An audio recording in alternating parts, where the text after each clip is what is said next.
Reciban un cordial saludo autoridades universitarias, invitados especiales, docentes, profesionales de la construcción, estudiantes y público en general. Continuamos con el día 123 del ciclo de conferencias El conocimiento no se detiene, Dr. Roberto Aguiar Falconi. Evento organizado por el Departamento de Investigación Científica de la Universidad de las Fuerzas Armadas de ESPE en colaboración con el grupo de investigación Science Lab. Bueno, hoy tenemos el honor de contar con el máster en ciencias, Cristian Ursúa, ingeniero de Chile. Como primer punto, vamos a tener palabras por parte del doctor Roberto Aguiar. Muy buenas noches. Empiezo disculpándome porque prácticamente no empezamos a las 7 de la noche la conferencia, 7 de la noche hora de Ecuador, pero realmente he estado conversando con el profesor Cristian Ursúa y estoy completamente seguro de que esta va a ser una extraordinaria conferencia, a la que nos ponemos todos en atención para aprender de un tema que sí lo trabajamos, pero muy poquito en la parte de instalaciones industriales. Profesor Ursúa, muchísimas gracias por haber aceptado dictar esta conferencia. Estamos muy contentos y que la gente saque el máximo provecho de sus conocimientos. Muy amable. Igual mi agradecimiento a nuestro anfitrión o porque ya vamos por la conferencia 123 y seguimos con ese ánimo y ese espíritu que empezamos cuando fue la primera o la segunda ya 123 conferencias seguidas todos los lunes y de alto nivel. Felicitaciones. Bueno, muchas gracias. Muchas gracias. Muchas gracias, doctor, por sus palabras. Realmente agradecemos también a los asistentes. Gracias a ustedes seguimos con esa motivación por invitar y también por compartir este espacio entre todos. Bueno, como segundo punto, voy a leer un breve resumen de la hoja de vida del máster en ciencias Cristian Ursúa Arce. Es ingeniero civil estructural con maestría en ciencias, mención ingeniería sísmica de la Universidad de Chile. Actualmente es especialista senior en la empresa JRI y es socio fundador de AMU Ingenieros. Posee 18 años de experiencia en el desarrollo de proyectos mineros, energéticos y de edificación urbana. Su área de expertise comprende el diseño y revisión sísmica de estructuras industriales de acero y hormigón armado para zonas de alto riesgo sísmico, considerando métodos tradicionales y avanzados a través del uso de dispositivos de disipación de energía sísmica y análisis especiales. Inventor de un disipador sísmico friccional recientemente patentado y posee diversas publicaciones en revistas y congresos nacionales e internacionales. Es miembro del Comité Técnico del Instituto Chileno del Acero, ICHA, y participó activamente en la actualización 2023 de la norma chilena NCH 2369, diseño sísmico de estructuras e instalaciones industriales. Se ha desempeñado como profesor part-time en la Facultad de Ingeniería y Ciencias Aplicadas de la Universidad de los Andes y actualmente es profesor del Diplomado en Diseño Estructural de Proyectos Industriales de la misma universidad. Estimado Cristian, otorgamos la palabra para su conferencia. Muchas gracias por las palabras de bienvenida, don Roberto. Así que encantado, un honor. Voy a compartir pantalla para ir con la presentación. Ustedes me avisan si se ve bien. Perfecto, escuchamos bien y estamos en la lámina 1. Fantástico. Entonces, ¿de qué les vengo a hablar? Les vengo a hablar un poco de algo que mezcla la academia en cierto grado con la práctica profesional, digamos, más fiel, que es el trabajo de oficina. Estas dos cosas, particularmente en Latinoamérica, siento yo que están un tanto desconectadas y cuesta, y no porque haya la capacidad técnica, o sea, hay muy buenos estudiantes de ingeniería y que pueden servir, si están bien guiados, para hacer verificaciones sistemáticas que se requieren, ¿cierto? Particularmente en el contexto normativo. Entonces les voy a contar la experiencia chilena de un proceso que duró del orden entre 4 y 5 años, que busca la actualización de una norma con una tremenda historia y una tremenda representatividad, ¿cierto? Una tremenda aceptación en el medio local, ¿cierto? Y por los proveedores extranjeros, y que se modifica incorporando comentarios, ¿cierto? Y requisitos nuevos bastante diferentes conceptualmente. Se los voy a mostrar de qué se tratan. ¿Por qué, y por qué creo que es tan importante este proceso? Porque al igual que muchos de los otros códigos en Latinoamérica, nuestra mirada natural, ¿cierto?, es hacia Estados Unidos, que tiene un poco esta coordinación muchísimo más depurada de academia ¿cierto? Y la parte práctica, ¿cierto?, de la ingeniería, y nosotros los miramos a ellos para buscar requisitos. Sin embargo, acá nosotros siento que dimos un salto hacia el costado y tomamos un rumbo un tanto distinto. Y por eso les quiero contar de cuáles son esas disposiciones, sobre todo si hay alguien que está mirando esto de los códigos y están empezando a pensar en vías diferentes de no exclusividad con las normas ISC. Entonces esto se basa en el desempeño sísmico de arquetipos industriales diseñados según la práctica chilena. ¿Por qué hablo de arquetipos? Un arquetipo, ¿cierto?, es un grupo de estructuras que comparten algunas características, ¿cierto?, ya sea geométricas, de configuración estructural o de carga, ¿cierto?, que son similares en este grupo amplio, se van diferenciando progresivamente. En este caso la caracterización es por periodo fundamental, ¿cierto? Variamos, ahí les voy a explicar algunas características como el peso y su geometría, de manera de obtener una serie de estructuras que tuvieran periodos fundamentales entre 0,15 y 0,9 segundos, más o menos, que fundamentalmente digamos, el campo de aplicación industrial, ¿cierto? Las estructuras industriales en Chile son robustas. Ahora, hay otra característica que es muy importante de estos arquetipos. Los sometimos, digamos, a análisis del estado del arte, ¿cierto? Análisis tiempo-historia no lineales.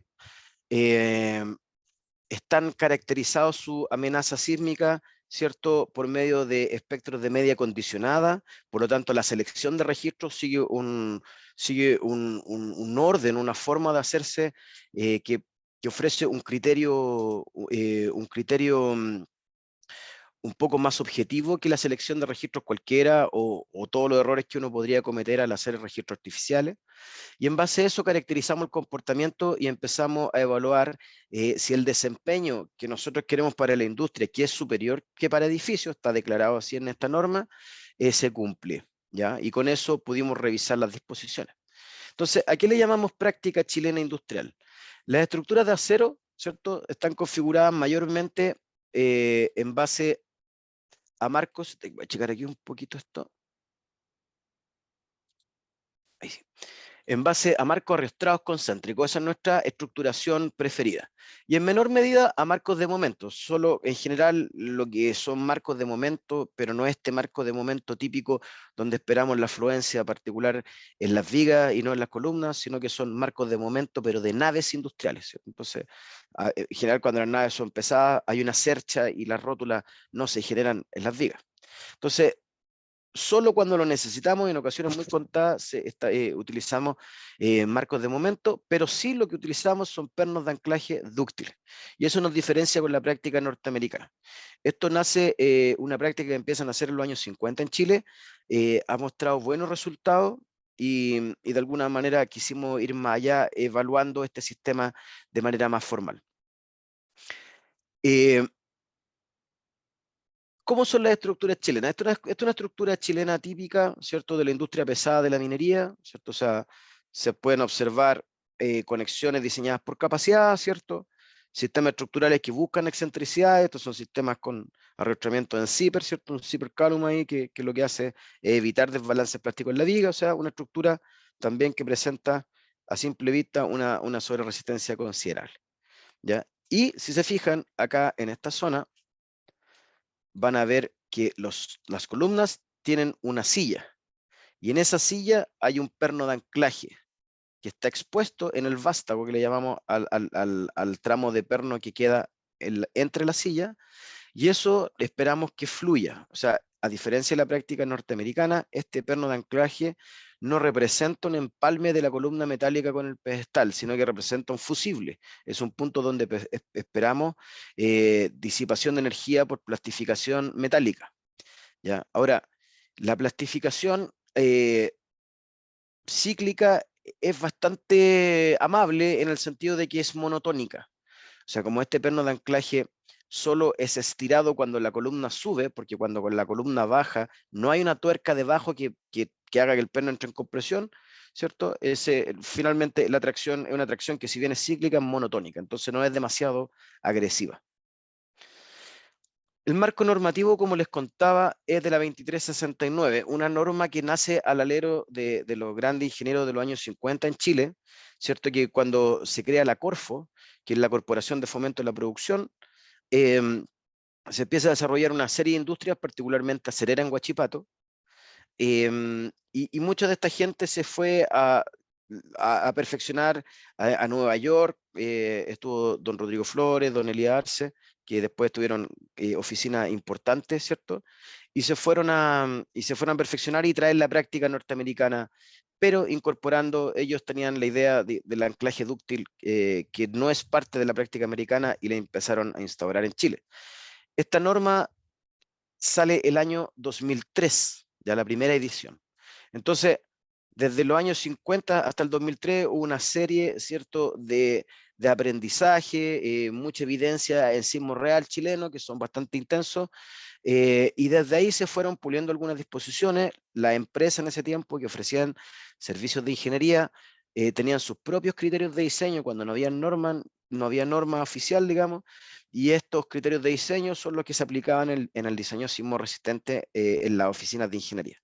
El año 2013, eso duró como del orden de 10 años, que un grupo de ingenieros, cierto, top de línea, tomaron estos criterios de diseño que tenían las distintas oficinas y los sintetizaron en un puro documento. Entonces, este documento recogía esta experiencia chilena, pero además incorporaba disposiciones que eran copias de algunas disposiciones para el diseño en acero, particularmente del VC del 94, ¿cierto? Y de la Seismic Provision del año 99. Es más, la versión 2003 decía, en primera instancia usted puede diseñar con ASC del 99 y alternativamente puede usar esta norma, que es de las primeras cosas que cambiamos en este nuevo proceso.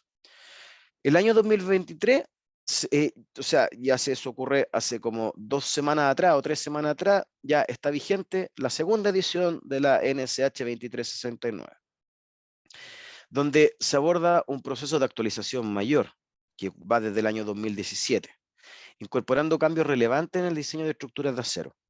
Ahora, ¿cuál es la gracia de los cambios que se están incorporando acá? Que una revisión, ¿cierto?, de todos los capítulos, particularmente el del acero, que voy a hablar hoy día, es que pasamos de la, digamos, de la redacción de comentarios basados solamente en la experiencia, que si bien es muy valiosa, no nos permite cuantificar si se están cumpliendo los objetivos de diseño predefinidos. O sea, esta es una norma que está mucho más orientada o mucho más calibrada a que los objetivos de desempeño que declara la norma, que son más exigentes que los que se utilizan para la edificación urbana, se cumplan. O sea, la norma chilena industrial sigue el principio de resiliencia de la continuidad operacional. O sea, su objetivo número 1 es que durante el sismo severo las estructuras sigan operando, ¿ya?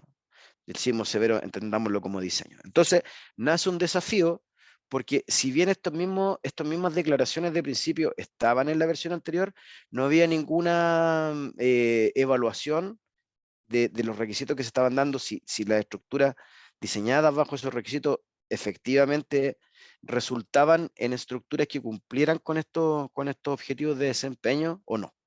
Y ahora sí se hicieron una serie de análisis, dentro de los cuales les voy a mostrar algunos ahora que un poco nos permite evaluar si estas disposiciones logran los objetivos de desempeño declarados. ¿Cuáles son las principales brechas detectadas durante la actualización? O sea, cuando formamos este grandes comités y empezamos a estudiar la norma del 2003, que ha sido un símbolo de orgullo de todas maneras de la ingeniería industrial chilena. O sea, el año 2010 vino un grupo, ¿cierto?, de ACE, de Estados Unidos, digamos, muy contentos con el comportamiento que mostraron las plantas, incluso unas que ni siquiera se habían diseñado con la norma. ¿Ya? Entonces, ha sido exitoso, ha sido exitoso. Sin embargo, en la revisión aparecen algunas cosas que nos parecieron graves y probablemente a ustedes también, digamos, les pueden servir como base de cuestionamiento. Por ejemplo, en la norma chilena, las diagonales, ¿cierto?, sísmica, se limitaba su relación demanda-capacidad o el factor de utilización que le llamamos nosotros al 80%. Pero las columnas no se decía nada, no se limitaban las columnas. Y las columnas además se calculaban para cargas sísmicas reducidas por el factor R. Entonces, naturalmente, en estructuraciones como la que estábamos viendo en la foto anterior, ¿cierto?, en X, donde el arrastramiento por una cuestión básica de, digamos, de geometría mínima que requiere para lograr una conexión, para tener una compacidad local de los perfiles de acero de las diagonales, se logran sistemas que en general son muy resistentes. Y eso además me lo limitaba a que el factor de utilización fuera menor al 80%, pero de la columna no me decía nada.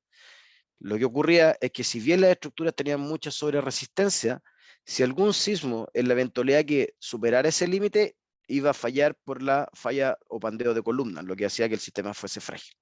¿Ya? Eso era algo que nos tenía preocupado. El resto de los elementos, ¿cierto? O sea, lo que no son diagonales en este caso, que llamamos no fusibles, ¿cierto?, que son las puntales que quedan entre la X de arrastramiento, o las vigas chevron, ¿cierto?, que es la viga donde llegan los arrastramientos en V invertida, no estaban suficientemente protegidos frente a la platificación de las diagonales, ¿no? O sea, habían pocos requisitos en la norma anterior como para protegerlo y no estaba incorporado el diseño por capacidad de manera tan explícita y con requisitos claros. Y por otro lado, en Chile existía la práctica de tirar la conexión del arrastramiento lo más cerca posible del encuentro de la viga con la columna, y eso hacía que tuviese una tremenda rigidez flexural, digamos, en la conexión. Y si bien alguien podría decir, bueno, eso hace que el arrastramiento resista más de lo que se supuso, ¿cierto? Cuando considero que el largo efectivo va, por decir algo, de punto a trabajo, con una simplificación.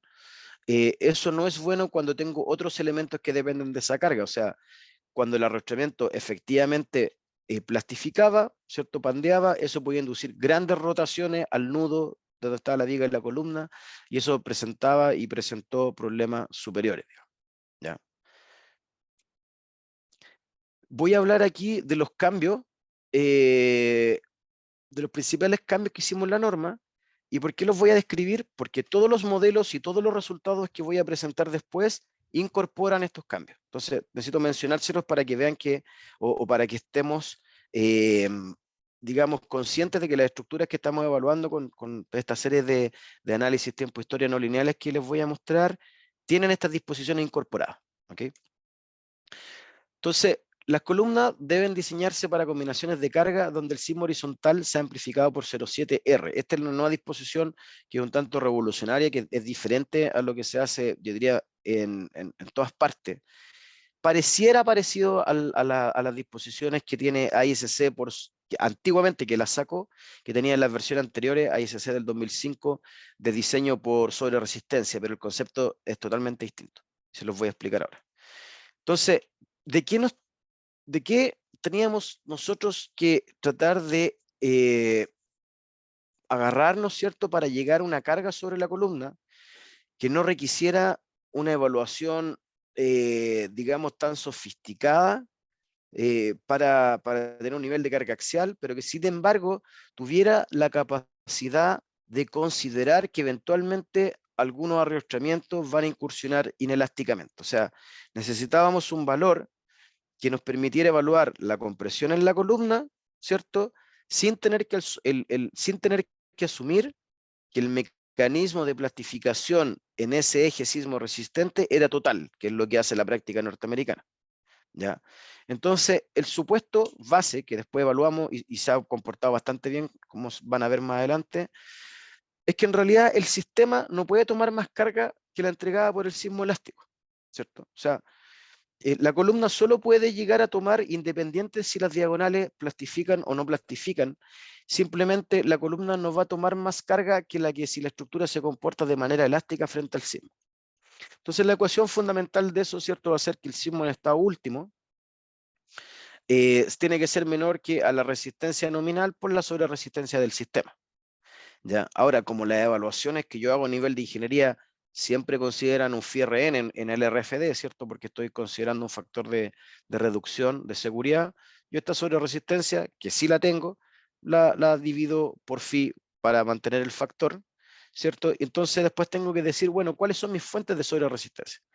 En el diseño podría, y en general así ocurre, particularmente en la industria pesada chilena, tengo una sobreresistencia asociada al diseño, pero podría no tenerla, así que es mayor o igual a 1 y podría no tenerla.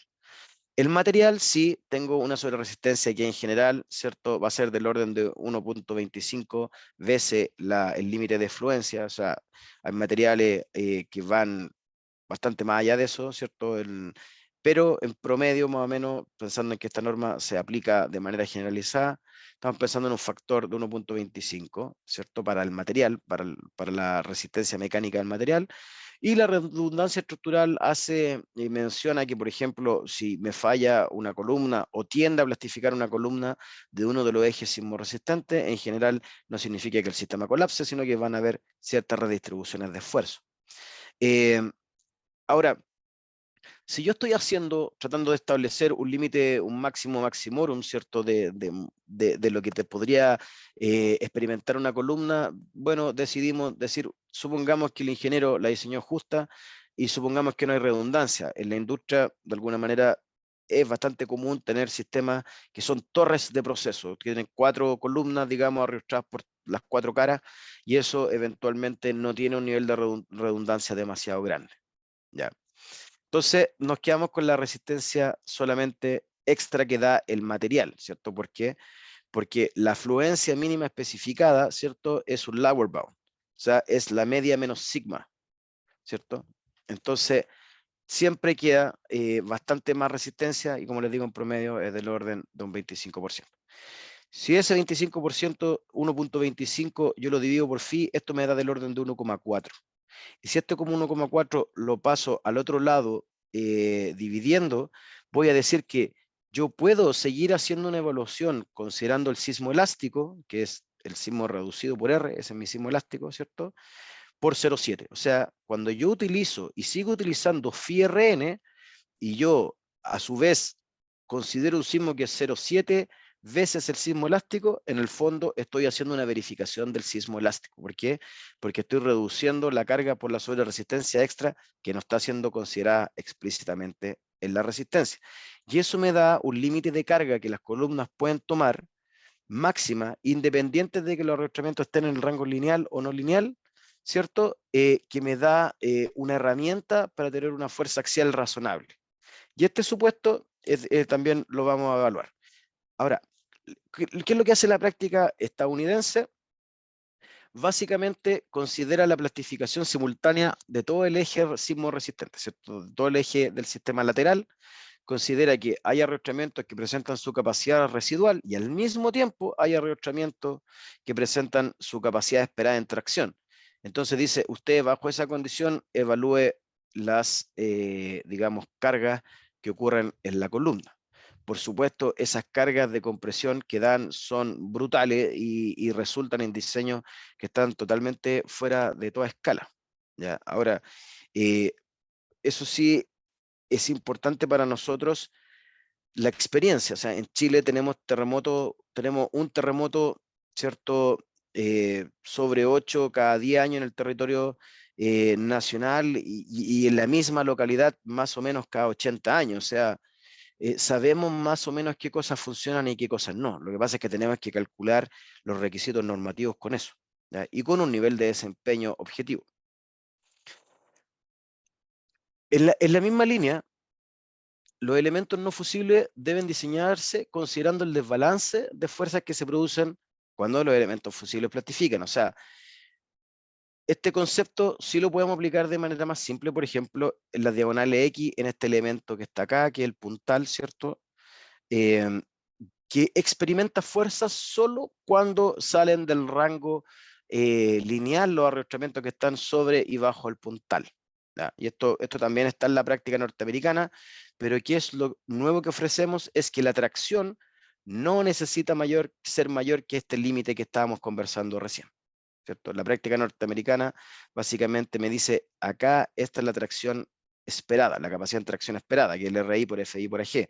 Sin embargo, nosotros decimos, no, eso nunca puede ser más grande que la carga lateral que le entrega el sismo elástico, ¿cierto? Que es la evaluación que estábamos hablando acá. Y con eso hacemos un desbalance bastante más pequeño, ¿cierto? Lo que nos empieza a entregar secciones que no son demasiado diferentes a lo que nosotros sí conocemos que funciona, sin embargo nos da, digamos, un método de análisis racional. ¿Ya? Lo mismo ocurre en las vigas en B invertida de los Chevron, ¿cierto? Esto también la práctica norteamericana lo tiene, ¿cierto? Un desbalance por un equilibrio plástico aquí. Sin embargo, la práctica norteamericana considera solo este factor, RI por FI por AG, y nosotros decimos no es necesario que esa tracción sea mayor a la que le entrega el sismo elástico. ¿Ya? Con esas diferencias, y bueno, me faltaban que las conexiones. Como les decía, las conexiones nosotros tendíamos a hacerlas llegar demasiado adentro en el nudo y eso generaba una rigidez flexural que muchas veces se traducían en fracturas, porque cuando trataba de pandearse, ¿cierto? Y de generar un giro en el extremo del gusset, muchas veces o fallaba la sección de acero o fallaba el gusset, ¿cierto? Porque no tenía una capacidad de deformarse de manera plástica estable. Entonces, en esta nueva versión se pide explícitamente que la conexión se diseñe para fuerzas por capacidad, ¿cierto? Por capacidad esperada, pero que además yo deje, ¿cierto? Un espesor de 2 veces el espesor, eso es igual a la práctica norteamericana, ¿cierto? Del gusset, entre el límite de la sección de Whitmore y la línea de plastificación, de manera que cuando se trate de formar una rótula plástica durante el pandeo del arrastramiento, lo pueda hacer libremente. Y la norma también nos dice que si eso no ocurre, yo tengo que diseñar todo el nodo para la capacidad esperada en flexión del arrastramiento. O sea, trata de ser conservador. O sea, si no proveo una línea de plastificación limpia como la que está acá, entonces tengo que diseñar todo el nudo pensando en que el arrastramiento eventualmente podría funcionar como una viga y transmitir flexiones. ¿Cierto? Que era nuestra práctica un poco antigua, digamos, eran gussets rectangulares, no tenían esta forma taper que es la que usamos, que estamos proponiendo ahora en esta nueva norma, sino que eran más rectangulares y este arrastramiento llegaba bastante más al fondo. Entonces eso lo dejaba bien restringido el giro, digamos, en este nudo. Entonces, cuando estábamos estudiando todos estos requerimientos, necesitábamos hacer estudios de validación para que nos fuera, en el fondo, un cambio normativo que fuese la copia ISC más moderna, digamos. Tratamos de decir, bueno, nuestra experiencia es distinta, tenemos un componente diferente, que son los penos de anclaje dúctiles, nuestro sistema es diferente. Y ahora ya tenemos que empezar a independizarnos y evaluar lo que nosotros tenemos, lo que nosotros sabemos hacer, y en base a la experiencia de las cosas que nosotros sí creemos que funcionan. ¿Ya? Entonces, todo este estudio, primero voy a dar un minuto de agradecimiento, ¿cierto? Los profesores Miguel Medalla, de la Católica y la Universidad de los Andes, Rodrigo Silva, de la Universidad de Concepción, y los alumnos de la Universidad de Concepción, Gabriel Araya, Rubén Varela, Magdalena Espinosa y Alberto Más. Hay muchísimos más alumnos, pero en particular, y les mando a todos un saludo, pero en particular voy a mostrar los resultados de este grupo, ¿ya? Los voy a comparar. Entonces, como les digo, el espacio arquetipo es un edificio que tiene estos 5 ejes, ¿cierto? 1, 2, 3, 4, 5 para cada dirección, donde están arrastrados solo los extremos y el central en cada dirección. ¿Ya? Se modela el eje central y todas las cargas gravitacionales que pertenecen a los marcos gravitacionales entre los sísmicos se modelan como unas columnas colgadas, unas leaning columns, ¿cierto? Donde esto tiene solo carga axial y estas son bielas, por lo tanto solo aportan para los efectos P delta. En realidad el edificio es este. ¿Ya? La configuración es de 3 metros de alto y 5 metros de ancho, que es bastante usual en la industria chilena y se basa que los arrostramientos no queden tan acostados. Entonces, lo que se hizo fue generar estructura de 1, 2, 3, 4, 5, etcétera, hasta 11 niveles con 1 o 2 ejes arrostrados, ¿cierto? Donde las cargas tienen una naturaleza industrial, o sea, estamos hablando de envigados de plataforma que pueden pesar 100, 150, 200, el grating, ¿cierto? Que las parrillas de piso, 50 kilos por metro cuadrado, eso es bastante estándar. Equipos, dijimos, en el último nivel, en los vanos centrales, hay un equipo importante que puede pesar 500, 750 mil, ¿cierto? El peso propio lo calcula el software, y la sobrecarga 400, 500 y 600. ¿Y para qué hicimos eso? Fuimos jugando con esto de manera de conseguir estructuras de un nivel, por ejemplo, que es la estructura de 0,15 segundos de periodo fundamental, 0,2, 0,25, 0,3, 0,35. ¿Y por qué es importante hacer esto? Y es mucho más, digamos, representativo de lo que uno esperaría en términos de la evaluación de un requisito de diseño, porque nos permite evaluar tendencias. Cuando nosotros hacemos ejercicios en estructuras particulares, es un punto en el espacio. Entonces, necesitamos tendencias que nos puedan generar alguna percepción predictiva. Y por eso los espacios arquetipos son la manera en que se hacen este tipo de evaluaciones, ¿cierto? Y eso hay toda una metodología que en parte está explicada en el FIMA P695. Los edificios tienen materiales A36, en uno de los casos los arrostramientos, en otros los arrostramientos son a 500 grados V, ¿cierto? Y tiene penos de anclaje A36. Nosotros usamos penos de anclaje A36, ¿cierto? Fundamentalmente, dado que tiene digamos, una buena elongación dúctil. La demanda de diseño es según la nueva 2369 del 2023. Nosotros tenemos un mapeo sísmico que es más intenso en la costa por la subducción y va bajando, ¿cierto?, a medida que me voy hacia la cordillera. Entonces, aquí se evalúan dos zonas. Una zona 2 que le llamamos, que es en la zona como, digamos, central, por decirlo así, en el sentido transversal del país, de un país que Chile es bien angostito, pero igual la sismicidad es bastante más baja. Y en un suelo tipo B, que sería una grabadura. Y eso, y otra evaluación, otra de las evaluaciones que les voy a mostrar, que está frente a la costa, en un suelo tipo C. ¿Y por qué estas, digamos, estas elecciones de zona y suelo? Porque son típicas, digamos. La zona 2 en el norte con suelo tipo B es propia de la industria minera, y la industria de la celulosa en el centro sur, en la zona centro sur, tiene un suelo tipo C en una zona sísmica 3, que es la más intensa. Entonces, la demanda de diseño de los arquetipos, o sea, diseñamos según la norma, es esta. Y después dijimos, necesitamos registros, ¿cierto? Y esto lo hizo Miguel Medalla, ¿cierto? La selección de registros y digamos, la definición de la amenaza para hacer los análisis. Entonces, como les decía, las dos localidades, costa en la zona centro-sur, que es la celulosa, para suelo tipo C, y central para la zona norte, que es la minería suelo B. Y hay dos intensidades, entonces hay dos espectros objetivos, ¿cierto? Que son espectros de media condicionada, que tienen esta forma. El espectro de media condicionada coincide con el espectro de amenaza uniforme, el UHS, ¿cierto? Solo en la coordenada espectral que yo defino, ¿cierto? Y en general un espectro de amenaza uniforme es la envolvente de todos los espectros de media condicionada que puedo generar en el rango de periodo. Entonces, ¿por qué me conviene hacer esta precisión? Porque las coordenadas espectrales de un espectro de amenaza uniforme no son generadas por el mismo grupo de registros. Por lo tanto, este espectro de media condicionada es más representativo de los registros que efectivamente me dan, ¿cierto?, la aceleración espectral de interés. Y con eso yo puedo elegir registros, ¿cierto?, cuyos espectros requieren menos amplificación o menos escalamiento para realizar los análisis, y por lo tanto representan espectros más realistas. No necesitan igualar a este espectro UHS que está en cada coordenada espectral, como les digo, formado por distintos grupos de registros. ¿Ya? Y lo elegimos para dos periodos de retorno, 475 años de diseño y 975 años, que es nuestro sismo máximo probable. ¿ya? La diferencia más o menos entre estos dos niveles es del orden de un 40%, más o menos.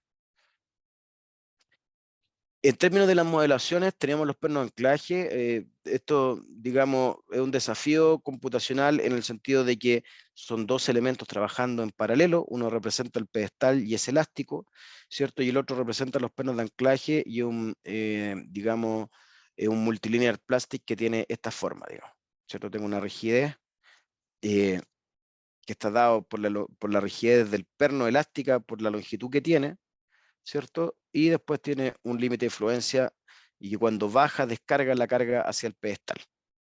Ya ahí toma el elemento gap, que trabaja solo en compresión, las fuerzas. Y en las diagonales, acá también hay digamos, una composición de fuentes. Por un lado tenemos que en tracción está bastante bien representado lo que ocurre en las diagonales por el AC41, ¿cierto? Que nos entrega información de esto, pero en compresión es bastante pobre. Entonces, en compresión se calibraron con los ensayos de Black y se logra reproducir para las distintas secciones que se utilizan en el estudio el decaimiento y la carga de pandeo residual, ¿ya? Entonces, tanto a nivel de perno de anclaje como diagonales, los elementos son plásticos, histeréticos y además tienen la capacidad de reproducir la degradación de resistencia y rigidez que se producen en los distintos ciclos de histéresis, ¿ya? Además, logran reproducir después de una cierta deformación la fractura. Entonces, lo primero que evaluamos, ¿cierto?, es el factor RMU, que está definido acá como el corte. Todo esto es solo de los registros, ya solo el diseño, solo el dimensionamiento se hace con la norma, digamos, con el espectro normativo, pero todas estas evaluaciones que les voy a mostrar tienen que ver con los resultados de los análisis tiempo-historia, digamos. Entonces, en los análisis tiempo-historia, yo voy a tener resultados del análisis considerando un comportamiento lineal de la estructura, y ese corte basal lo divido por el corte basal que obtengo al considerar el comportamiento no lineal de la estructura. Entonces, esa razón me va a dar cuánta es la disipación de energía que se espera por la plastificación del sistema, ¿ya? Entonces, acá tenemos la estructura en tipo C, que está en la zona sísmica más intensa, con un suelo más malo, y al ser el suelo más malo, fíjense cómo la máxima espectral tiende a ubicarse en esta zona, y en el suelo duro y en la zona sísmica 2 tiene una máxima espectral que se orienta en periodo corto, ¿ya? Y ese en el fondo tiene que ver con el periodo del suelo dominante. Podemos ver que la disipación, ¿cierto?, digamos, o la reducción en el corte basal no es tan grande si se piensa que esta estructura fue diseñada con un R igual 5. O sea, esta estructura, porque la norma permite, eso es algo que se me olvidó comentar, todos los modelos que hicimos acá tratan de, se basan los resultados, ¿cierto?, en la aplicación ajustada de la norma. O sea, hicimos una factor de utilización ajustado, ¿cierto?, utilizando un R igual 5, tratando de llevar la aplicación de la norma al límite, que no es algo que necesariamente ocurra en la práctica, pero lo que sí tratamos de evaluar es cómo se comportaría la norma si alguien la aplicara, por ejemplo, un extranjero dijera, yo puedo hacer esto, la norma lo permite, voy a optimizar todo lo que pueda porque la norma en este rango me permite estar cubierto. Entonces, fíjense, la dispersión también es importante. Estos puntos, si se fijan, esto es una estructura de 0,15, 0,1 segundo de periodo fundamental, 0,15, 0,2, etcétera. Así van variando, por eso les decía que nos permite evaluar tendencia. Este es el sismo de diseño, este es el sismo máximo probable. Las líneas conectan las medias, ¿cierto? Las medias de todos los registros. Estos puntitos son los resultados obtenidos para cada registro. En cada registro yo corro la estructura, son 30 registros, y para cada registro obtengo el corte basal lineal y lo divido por el corte basal permitiendo el comportamiento no lineal, y eso me da un puntito. 30 registros, esa es la media, la que conecta las líneas, y tengo una desviación estándar arriba y una desviación estándar hacia abajo. Entonces, como les digo, la reducción del corte basal más o menos promedio anda en la zona del máximo espectral del orden de 3 y la otra anda del orden de 2. ¿Ya? Cuando el suelo es más duro, esto tiende a ocurrir en periodo corto, como les digo, pero el comportamiento es más o menos similar. O sea, llego a máximas de una reducción de 3 veces el corte basal y después me tiendo a estabilizar en torno a 2. ¿Qué pasa si lo hago en un periodo de retorno de 975 años? Esto tiende a crecer a 4 y después tiendo a bajar a 3. Perdón. Y esto tiende a ser 3, ¿cierto? Y ser más estable en 3 en esta zona. ¿Ya? Aquí lo que podemos ver, ¿cierto? Aquí lo que podemos ver es que en general esto tiene una dispersión importante. Lo que nosotros estamos acá, o sea, es importante, por primera vez hay digamos, un estudio tan cuantioso en términos de registro de digamos, de la respuesta de manera de establecer la distribución. Porque la distribución nos permite hacer evaluaciones probabilísticas, ¿cierto?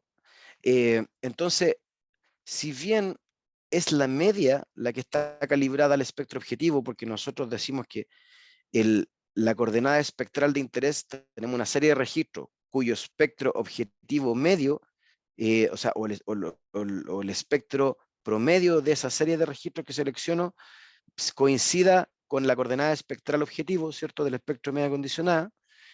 Entonces, en base a eso yo podría decir los resultados que me importan en la media, ¿de acuerdo? Pero es importante entender la distribución, ¿cierto? Es importante entender la distribución.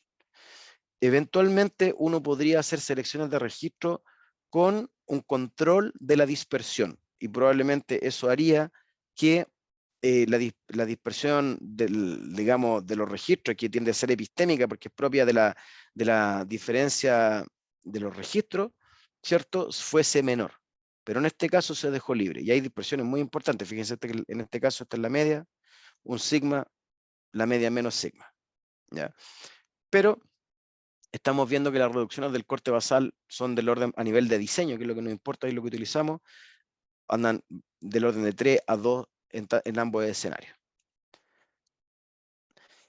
¿Cómo es la energía sísmica disipada? Y acá hay algo que es muy importante que ha dado, digamos, estamos trabajando en esto ahora, y es lo siguiente. Fíjense que en la zona sísmica 2 se utilizaron secciones relativamente comerciales, pero lo más pequeñas posible para que estuvieran bien ajustadas los factores de utilización. Sin embargo, los pernos de anclaje quedaron menos holgados que las diagonales en este caso, particularmente que las diagonales del primer nivel.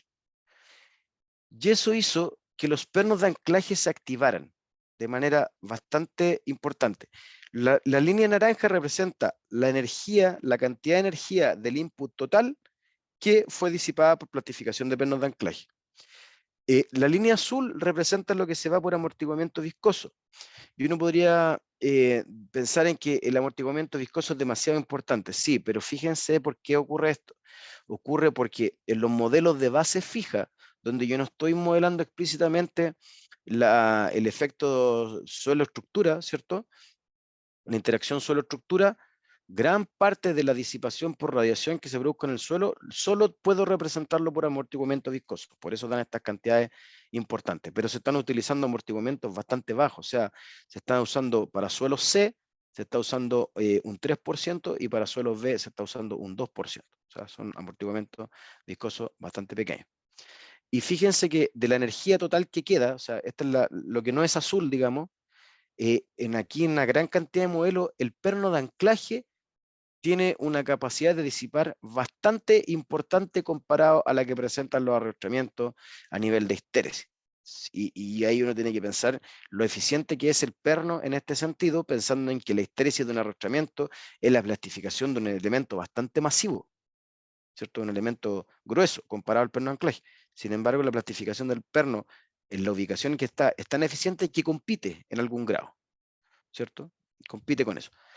En este otro caso, tenemos que el perno de anclaje quedó más sobredimensionado que las diagonales, digamos, de manera relativa, y se activan en menos casos los pernos de anclaje.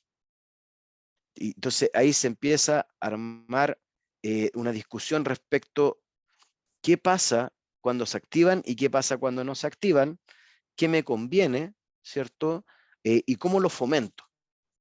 ¿ya? ¿Cómo lo fomento? Entonces, veamos qué pasa ahora en las relaciones demanda-capacidad en columna, ¿cierto? Cuando dijimos, la estructura no puede recibir más carga que la que le puede transmitir el sismo elástico.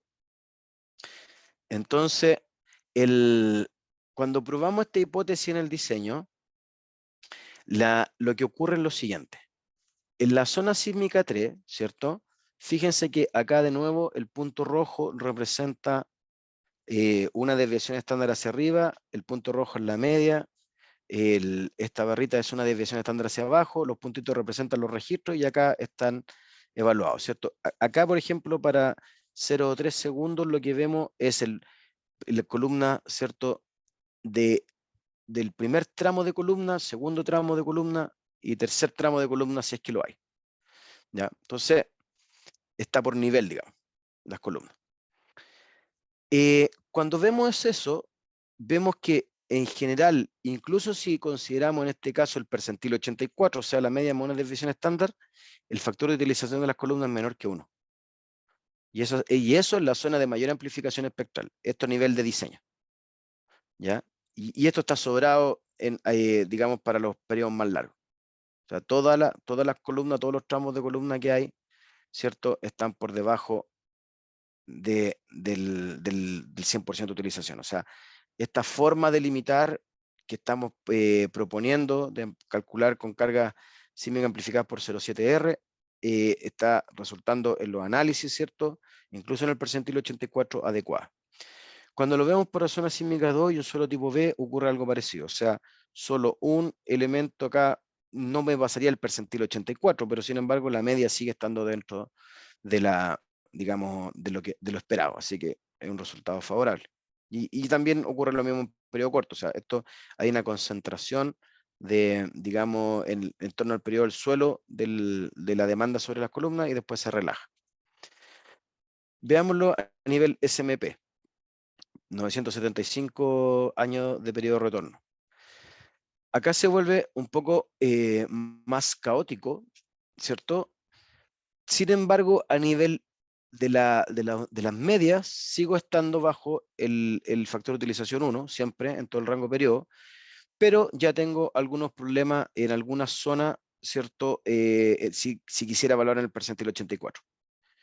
Sin embargo, en general, si se piensa que los requisitos no cubren, o sea, o tratan de ponerse en escenario generalista, se podría decir que el objetivo, digamos, se cumple en la mayoría de los casos.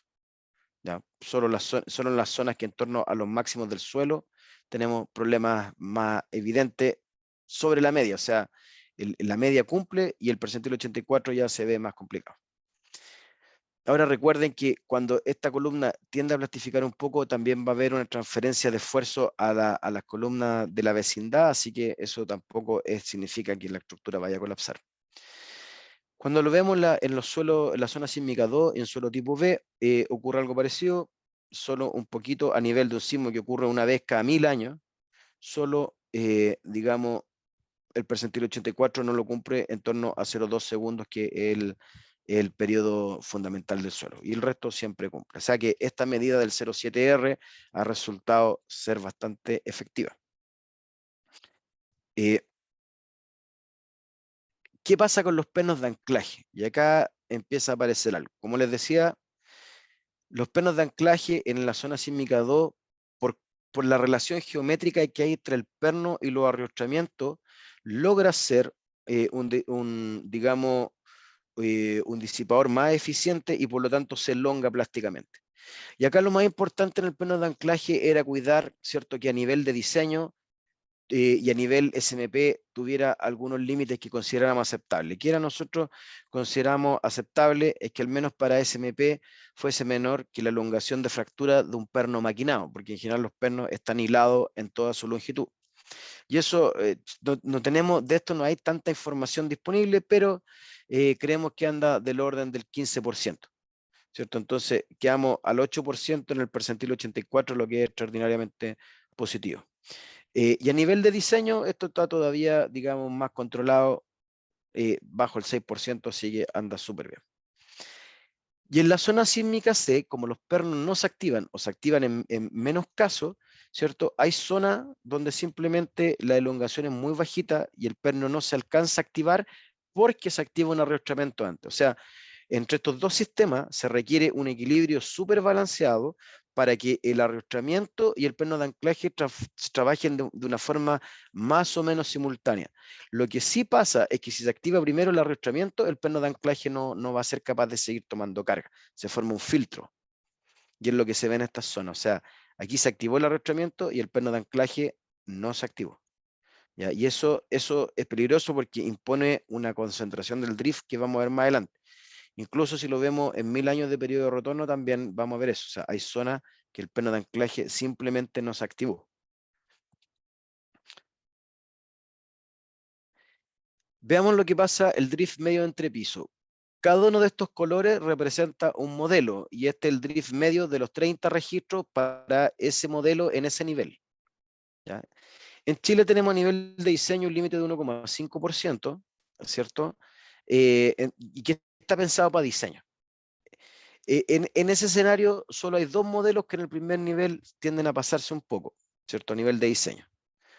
Y por lo tanto, si bien en la zona sísmica 3, suelo tipo C, hay una gran concentración de drift producto de que no se activan los pernos de anclaje, no es tan grave. Digamos, la cantidad de modelos que no cumplen esto son pocos. ¿Ya? Y en general son modelos los más altos.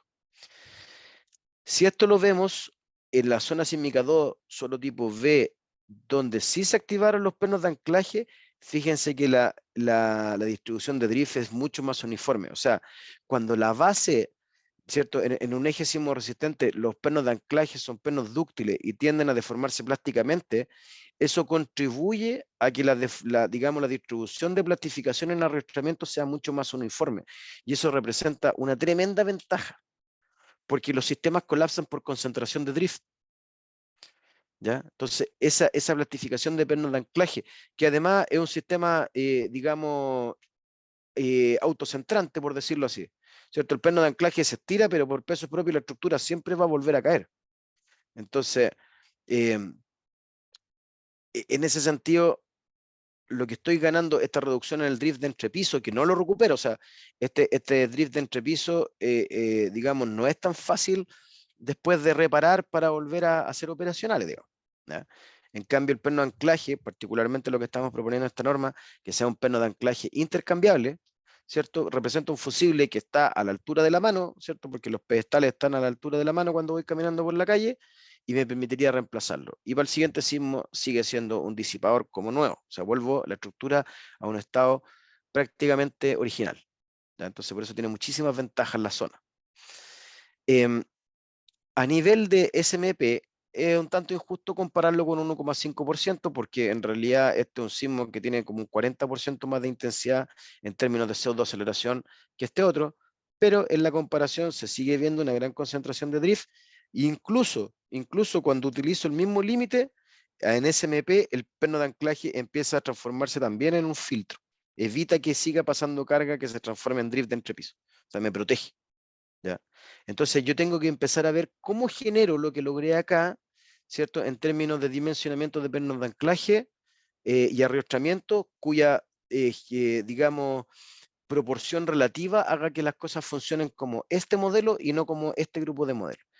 Y ahí debo ser honesto, eso es algo que no está resuelto hoy en la norma chilena. Y estamos trabajando en eso para construir algunas guías de diseño que nos permitan orientar a la comunidad, digamos, en alguna metodología que permita proporcionar cosas que den buenos resultados. Pero ese es el desafío actual, digamos. Es un sistema que tiene muchas ventajas, pero el dimensionamiento no es tan trivial. Ahora, ¿qué pasa cuando vemos las deformaciones medias normalizadas de pandeo? O sea, voy a mi arrastramiento. Cada uno de estos colores representa un nivel. Los puntitos son las respuestas de cada sismo, digamos, las deformaciones en compresión de las diagonales de cada nivel para cada sismo. Este es la deformación media, una deviación estándar para arriba y una para abajo. ¿Ya? Entonces hay estructuras, por ejemplo, esta estructura que está acá, tiene 1, 2, 3, 4 niveles distintos, etc. ¿Ya? Y esto es importante porque En el fondo, esta es la primera vez que yo estoy diciendo, a ver, digo que mi norma tiene que cuidar la continuidad operacional. ¿Pero qué es la continuidad operacional? ¿Cuándo una estructura presenta continuidad operacional? Los límites que están para edificios, ¿cierto? Que se tienen del año del Visión 2000, ¿cierto? De ese texto que habla de que para el sismo de diseño tengo que tener digamos, algunos límites. En este caso industrial tengo que ajustarlo, ¿cierto? Tengo que ajustarlo. Y si bien, por ejemplo, en términos de la edificación urbana para el sismo máximo probable, que es un poco distinto al nuestro, por una cuestión, tiene que ver por la capacidad generadora de la fuente, pero ambos representan las máximas sismicidades prácticas para la construcción civil, digamos. Eh, la edificación urbana tiene un límite, por ejemplo, para este sismo máximo probable, o cuida un estado, digamos, la seguridad, o sea, la prevención del colapso, ¿cierto? O sea, para este sismo máximo probable, lo que va a tratar de cuidar la prevención del colapso. Y después, para el sismo de diseño, ¿cierto? Tiene un estado inferior, ¿cierto? Que la seguridad de la vida. Ya, esos son los límites urbanos. En industria eso es más exigente, entonces, pero teníamos que definirlo. Entonces lo que estábamos definiendo acá es decir, bueno, corramos una categoría. Entonces, para el sismo máximo posible o probable, nosotros le estamos pidiendo que esto esté al nivel de la seguridad de la vida, ¿cierto? Life safety, uno mira en términos de los desplazamientos o las deformaciones que tienen los arrastramientos, ¿cierto? En compresión y en tracción. Y para el sismo de diseño dijimos la ocupación inmediata es el 50% de la seguridad de vida. Ya. Eso parecía un límite razonable sin ser ocupación inmediata, que era demasiado exigente y no era realista para un sismo de diseño como el chileno. Dicho en ese contexto, empezamos a evaluar estas dispersiones. ¿Ya? Entonces hay una dispersión importante, ¿cierto? Que acá yo evalúo la cantidad de veces que la deformación supera la deformación de pandeo, ¿cierto? Y esto para los modelos de la zona sísmica 3 que es más intensa y para los otros. Fíjense que aparecen algunas cosas súper interesantes porque aquí la media, si yo me digo la media, a nivel medio las máximas están en el orden de 3 y acá están en el orden de 5. Acá siempre es poco, digamos, en periodos más largos, pero donde está cerca del periodo fundamental del suelo, la zona sísmica 2 tiene menor deformación normalizada porque el perno de anclaje ayuda a compensar el drift. Y como tengo menos drift, tengo menos deformación en los elementos, digo, en los elementos de arrastramiento. Si lo miro ahora a nivel SMP, sigue la tendencia y esto sube bastante, 8 veces, ¿cierto? Después, si lo miro acá, también baja 5 veces, o sea, se sigue produciendo y las dispersiones también son mucho más grandes, ¿ya? Entonces, el perno de anclaje ayuda a homogeneizar la dispersión porque representa un filtro, o sea, es un disipador que representa un filtro, y además lo que permite, ¿cierto?, es que no haya, reduce la concentración de la deriva de piso, y eso hace que los elementos diagonales trabajen menos, ¿cierto? Y acá se ve. Entonces, en términos de lo que yo esperaría como daño no estructural, de lo que yo podría esperar como daño de componentes, de equipos que están en las distintas plataformas de mi edificio industrial, sin duda que esta situación es más favorable, ¿cierto? Porque mayor drift tiene asociado mayor daño entre pisos, mayor daño de tubería, mayor daño de cualquier componente mecánico o eléctrico que esté conectado a dos niveles de la estructura, mayor daño de cualquier cosa que conecte a esa estructura con otra en otra zona, etc. ¿Ya? Vea, en tracción ocurre un fenómeno más o menos parecido. O sea, fíjense que esta es la cantidad de veces que las diagonales por nivel se estiran respecto a la deformación de fluencia. Y esto para nivel del sismo de diseño, modelo 1.12, 13.18. Son 18 modelos. Entonces vemos que esto va a andar el orden de 3 veces la deformación de fluencia y esto va a andar del orden de 2 veces el efecto del perno anclaje. Si lo miro a nivel SMP, ocurre algo parecido, aquí ando del orden de 5 veces, ¿cierto? De aquí voy a andar un poquito más bajo del orden de 4.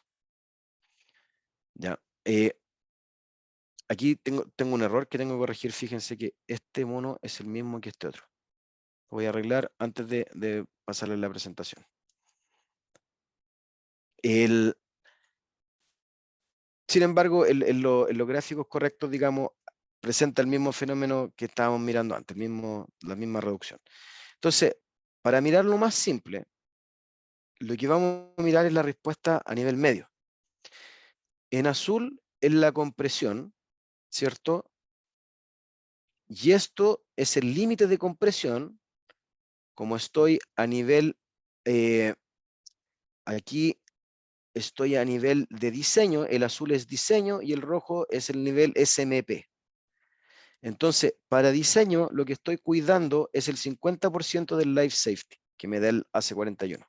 ¿Cierto? Estoy tratando de respetar todas las referencias que tengo, que me den límites, digamos, como más objetivos, de manera de no estar inventando los límites, sino que ajustar mis requisitos para que se cumplan estos límites. Y en términos de compresión, ¿cierto? A nivel SMP, tengo este otro límite que es el life safety. O sea, el azul es el 50% de esto, ¿cierto? Y este representa el 50% del life safety y este es life safety para SMP y 50% del life safety para diseño. Fíjense que en torno a la zona sísmica 3, suelo tipo 6, que es la más severa, pero donde los pernos de anclaje no se activan, tengo zonas que superan, digamos, los límites, ¿cierto?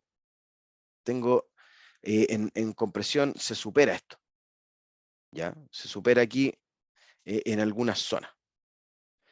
Y si lo miro y se diseña tanto, o sea, se supera tanto a nivel SMP como en el nivel de diseño.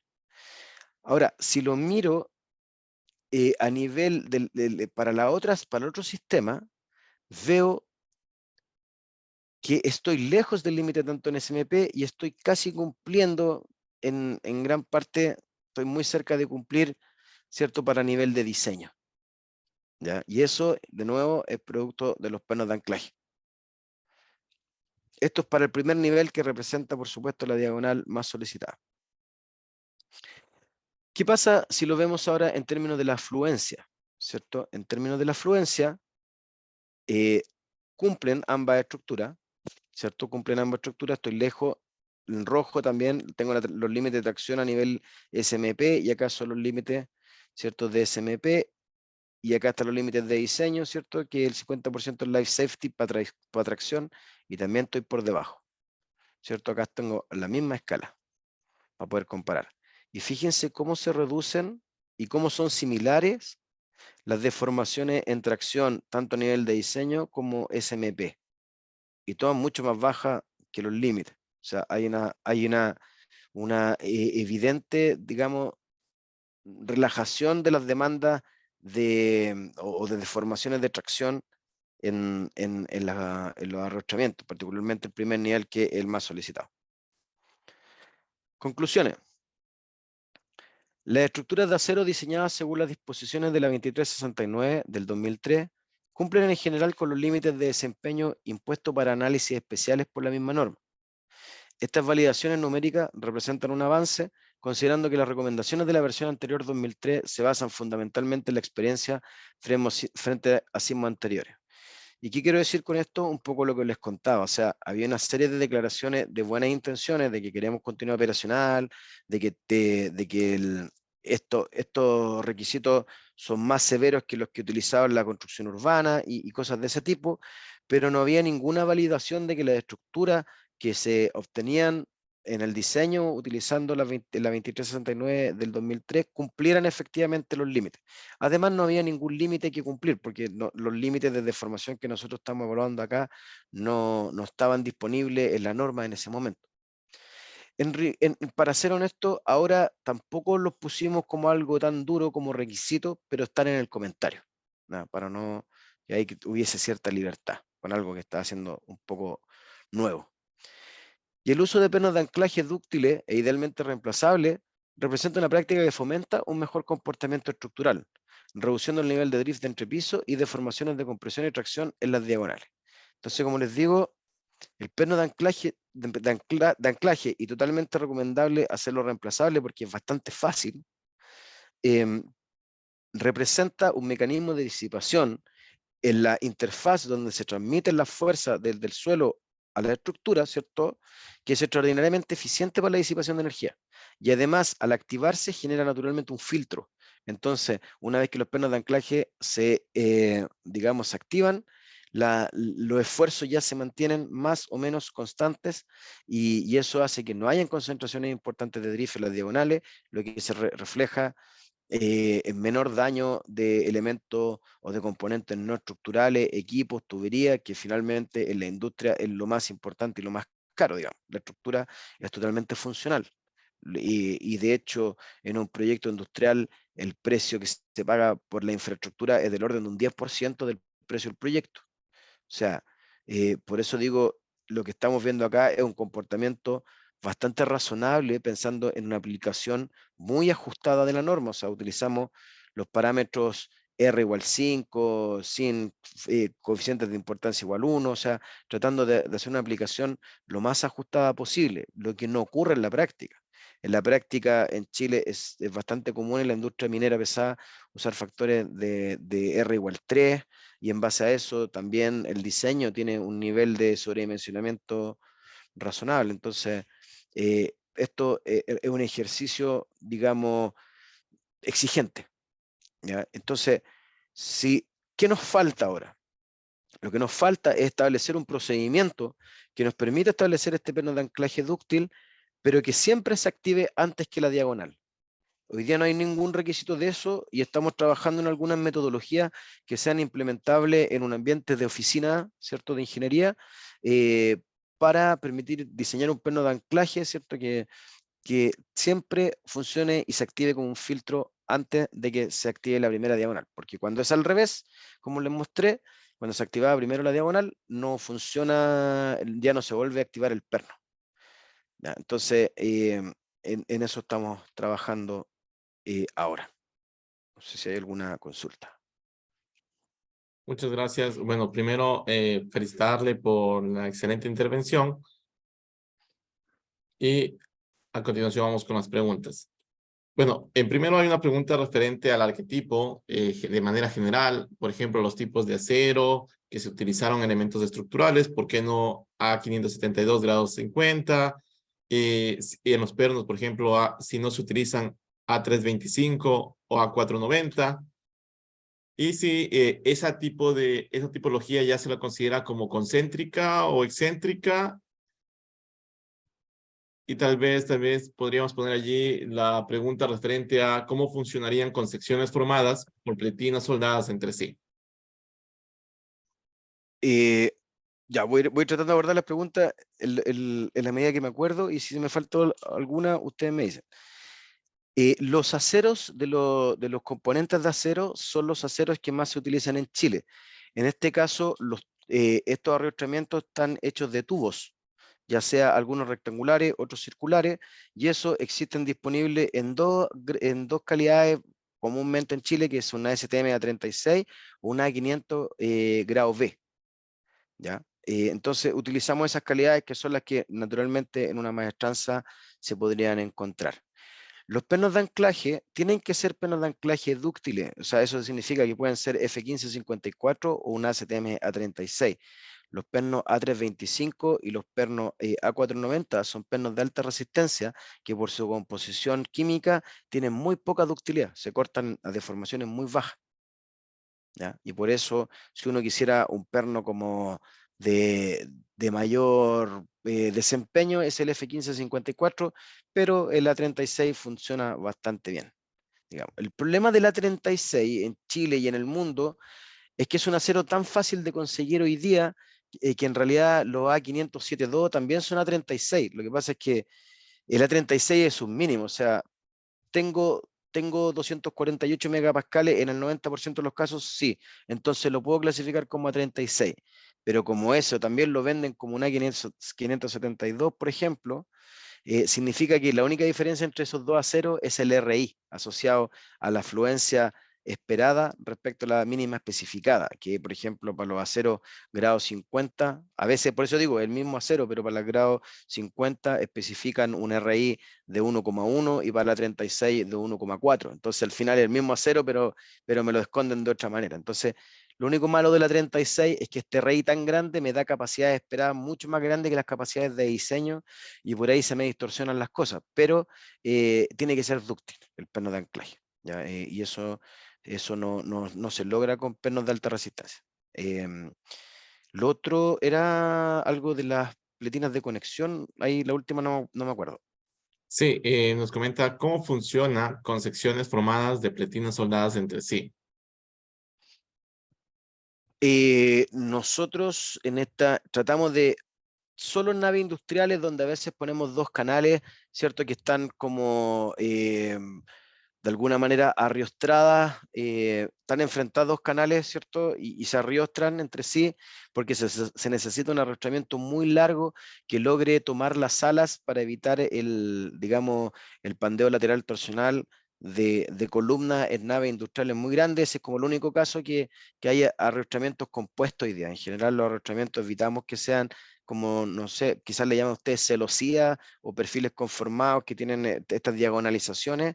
Eso lo evitamos nosotros porque necesitamos que, primero, que el pandeo local de esos elementos sea, digamos, muy restringido y utilizamos capacidades de secciones medianamente dúctiles, según la misma clasificación que tiene ISC 341. Entonces, esos perfiles no se van a lograr con planchas soldadas ni perfiles compuestos. Muchas gracias por la respuesta.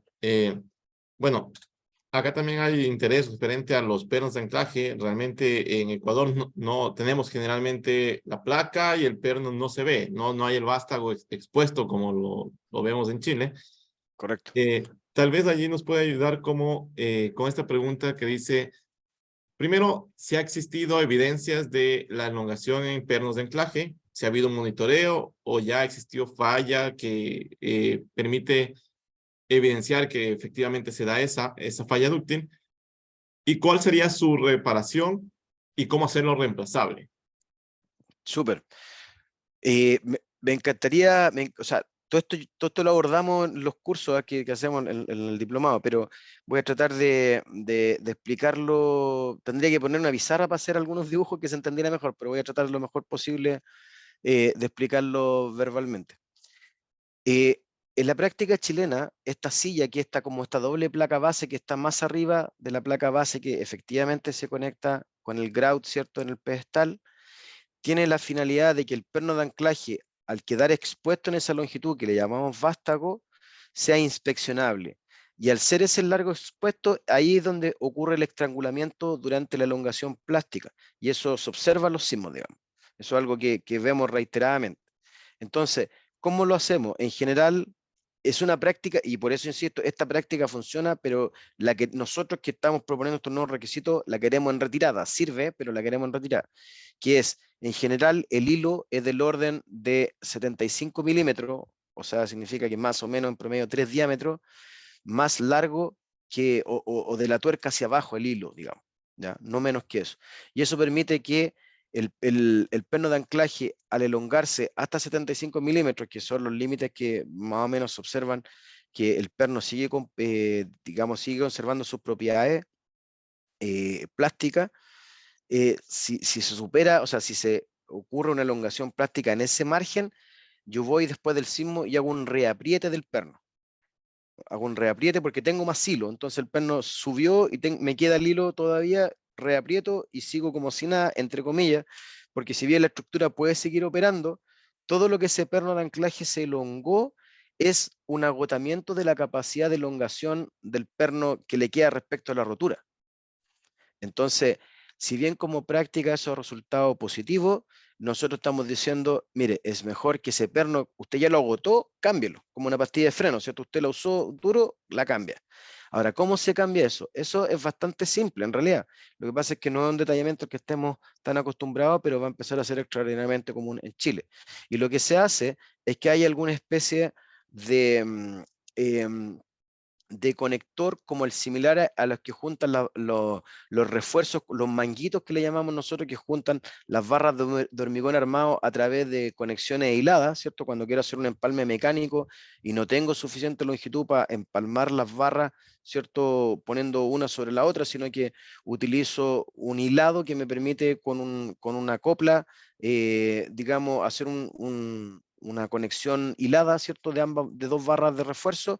Esto es bastante similar. Entonces tengo el refuerzo del pedestal que lo anclo y arriba termina en una copla hilada donde el perno de anclaje que llega se conecta también atornillándolo, digamos, a este conector mecánico. Entonces, después del sismo, yo lo que hago, y eso queda en una vaina, ¿cierto? Que lo protege del hormigonado, de que me permite efectivamente después sacarlo. Y después del sismo yo lo puedo simplemente desatornillar y cambiarlo por uno nuevo.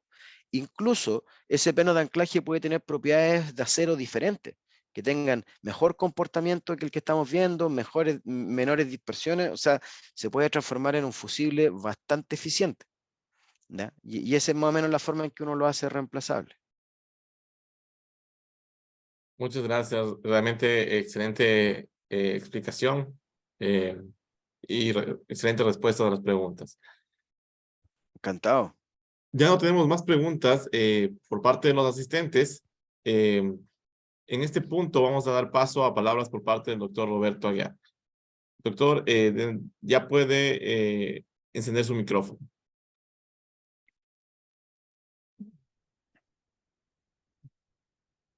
Profesor Cristian Ursúa, felicitaciones. Excelente conferencia. Yo dije al comienzo nos va a tener así y realmente nos ha tenido así. Acabo de ver ahí, veo al doctor Luis Duval, que está en Estados Unidos y es un futuro conferencista de este evento. Qué bueno, qué bueno. Y también veo al máster y su dieta, que es quien le bombardeó con las preguntas. Él le hizo como 11 preguntas. Yo entre mí, Dios mío, excelente. Personalmente, yo quedé fascinado con su conferencia, muy bueno. Cada día se aprende más, cada día se aprende más esto de que debemos también diseñar las estructuras para que el perno de anclaje sea otro fusible. Y debemos Correcto. trabajar mucho en eso de que primero falle el perno de anclaje y después la diagonal. Me encantó esa parte, igual que me encantó la otra parte de que ya no le damos tanta carga a tracción hay dos diagonales, la de compresión queda igual, pero la de tracción ya no le damos tanta carga, porque si no el desbalance se incrementa muchísimo. Excelente conferencia, solo agradecerle mucho y me quedé también con la duda y pedirle que en un futuro nos hable sobre su disipador de energía. Tiene Ah, mucho que encantado. enseñarnos, tiene Encantado. mucho que enseñarnos y, y vamos a quedar una fecha posterior para que se nos hable también sobre ese disipador de energía. Feliz en la vida, felicitaciones, muchas gracias. Muchísimas gracias. Hemos disfrutado y aprendido muchísimo de su conferencia. Muchas gracias. Encantado. Un honor. Encantado de haber podido estar acá con ustedes. El disipador es súper interesante porque aprovecha el mismo concepto. En el fondo es un perno de anclaje más eficiente porque trabaja tanto cuando la columna sube como cuando baja, pero aprovecha el mismo concepto de que finalmente en las estructuras industriales que son de configuraciones robustas, que se comportan como un sólido rígido, en general el punto más eficiente de disipación y el que produce menos impacto en la operación no son los revestimientos, sino que son la base. Así es. Muy bien. Excelente. Muchas gracias. Así que encantado, cuando quieran les cuento de lo otro, cómo lo hicimos. Perfecto, Muy muchas gracias. gentil. Antes Gracias. de dar por finalizado, también me gustaría compartir mi pantalla y compartir un certificado de reconocimiento que le haré llegar, que se otorga al máster en ciencias Cristian Ursúa Arce En agradecimiento a la difusión de su conocimiento y su valiosa participación en este espacio, el ciclo de conferencias del conocimiento no se detiene con el tema desempeño sísmico de arquetipos industriales diseñados según la práctica chilena. Firma Dr. Roberto Aguiar, organizador. Yo le agradezco nuevamente, Cristian, por su tiempo, por su predisposición realmente a estar acá, a participar. También a todos los asistentes que nos acompañan lunes a lunes por seguirnos motivando a seguir estudiando, seguir aprendiendo día a día. De mi parte no hay Muchísimas nada gracias. más. Tal vez algún comentario final de su parte, Cristian. Yo primero felicitarlos por esta iniciativa, ¿cierto? De estas charlas. Yo estuve metiéndome en la página y vi a grandes exponentes ahí de varios colegas que ya habían participado y mostrando información muy valiosa. Creo que esta iniciativa de poder compartir lo que sabemos y ir aprendiendo todos los días un poquito más, ¿cierto? Dado que estamos todos hoy día tan especializados, es extraordinariamente positivo. Encantado con la invitación de haber podido estar acá. Ahí les dejé en la presentación, va a quedar mi correo por si tienen alguna consulta que me quieran hacer después, yo encantado les respondo. Y nada, pues, feliz. Así que muchas gracias y buenas noches. Muchas gracias. Que tengan una muy buena noche. Una vez más, muy amable por todo su tiempo. Pasen muy bien. Hasta luego. Hasta luego.